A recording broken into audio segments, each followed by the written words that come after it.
السلام علیکم ورحمۃ اللہ وبرکاتہ۔ شہد اللہ تبارک و تعالیٰ نے قرآن پاک میں فرمایا ہے اس کے بارے میں کہ شفاء للناس، یہ جو ہے شہد ہے، یہ آپ اگر اس کو کھائیں تو اس کے بہت بڑے فائدے ہیں۔ اور ایک بات جو انٹرسٹنگ ہے شہد کے حوالہ سے وہ میں بیان کرنے لگا ہوں، جو عام لوگوں کو نہیں معلوم ہوتی کہ شہد اگر گرمیوں میں کھائیں تو وہ گرم ہے، اور اگر گرمیوں میں اگر پئیں تو وہ ٹھنڈی بھی ہے، اور جب ہم سردیوں میں پئیں تو پھر وہ گرم ہے۔ گرم اور ٹھنڈی جو ہے وہ کیسے ہے؟ جیسے جب ہم گرمیوں میں اس کو پئیں گے، کسی شخص کو جو ہے گرمی ہے تو اس کو جو ہے 1 گلاس ٹھنڈا پانی اور اس میں جو ہے 4 چمچ یا 2 چمچ جو ہے وہ شہد ڈال لیں، چھوٹا ہو چاہے بڑا ہو، تو وہ جو ہے اس کی گرمی ختم کرے گا شہد۔ اور جب سردیاں ہیں تو اس کو سردی لگ رہی ہے تو وہ پھر جو ہے اس کو ساتھ پیاس بھی لگ رہی ہے، اگر پیاس بھی لگ رہی ہے تو وہ پھر گرم پانی ہو، اس میں شہد 3-4 چمچ جو ہیں ڈال کر اس کو پلا دیا جائے۔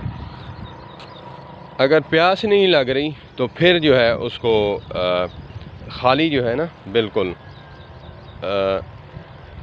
چمچ جو ہیں اس کو چاٹنے چاہیے۔ تو یہ ہے شہد کے فائدے 2 فائدے ہیں۔ تو اسی لیے ہمیں چاہیے کہ گرمیوں میں جب ہم اس کو پینا ہے شربت بنا کر، تو اس میں ٹھنڈا پانی ملائیں، ٹھنڈا پانی ملا کر جو ہے پئیں تو اس کی گرمی جو ہے اللہ تبارک و تعالیٰ اسے جو ہے توڑ اس کا فرماتے ہیں۔ جب ہم سردیوں میں پئیں تو اس کو جو ہے پانی مکس نہ کریں، اگر کرنا بھی ہے پیاس لگی ہے تو پھر گرم پانی ہو، تازہ پانی ہو، تو پھر پیاس بھی ختم ہوگی اور اس کی جو ہے سردی بھی ختم ہوگی۔ تو اس کا یہی حل ہے کہ جب ہم آقا کریم علیہ الصلوۃ والسلام کی حدیث پاک ہے کہ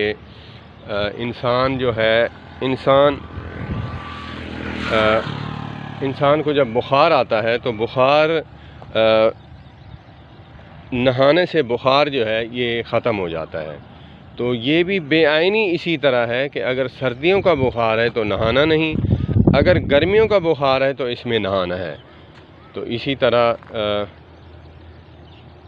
اگر کوئی حدیث ہم کتاب سے پڑھتے ہیں تو پھر اس کو عمل کرنے سے پہلے علماء سے یہ بات پیش کرنی چاہیے، اپنی طرف سے جو ہے یہ باتیں نہیں کرنی چاہیے۔ لوگ کہتے ہیں کہ حدیث پڑھ کر اس پر عمل کرنا چاہیے، لیکن اس کا جو حل ہے یا پھر اس کو سمجھانے والا جو ہے عالم دین ہے۔ اللہ پاک مجھے بھی سمجھ عطا فرمائے، آپ کو بھی۔ والسلام علیکم ورحمۃ اللہ۔